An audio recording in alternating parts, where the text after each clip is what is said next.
या अय्युहल्लज़ीना आमनु ज़्कुरू निअमतल्लाहि अलैकुम इज़ अस्सलामु अलैकुम वरहमतुल्लाहि वबरकातुहू।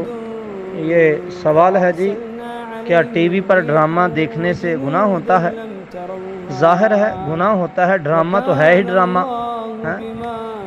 अगर बंदा किसी को कहे जी बड़ा ड्रामेबाज है, ड्रामे कर रहा है, तो ड्रामे का मतलब यह झूठ है, सारा ड्रामा बना रहा है, वक़्त का ज़िया है। फिर गैर महरम जो है औरतों को देखना है, गैर महरम मर्दों को देखना है और वक़्त को ज़ाया करना है, अल्लाह की मासियत को यानी कि वो दावत देना है। तो लिहाजा वक़्त को ज़ाया नहीं करना चाहिए और अपनी ज़बान से ज़िक्र करना चाहिए, अल्लाह को याद करना चाहिए। और ये ड्रामे और ये फ़िल्में और इस तरह की ये जितनी भी चीज़ें हैं, तो ये सारी की सारी हैं, गुनाह के ज़ुमरे में आएंगे। अल्लाह ताला हम सबको इससे महफूज फरमाए। हाज़ा मा इंदी वल्लाहु अअलम बिस्सवाब। अस्सलामु अलैकुम। अल्लाह अज़्ज़ व जल यक़ूल हाज़ा खल्क़ुल्लाह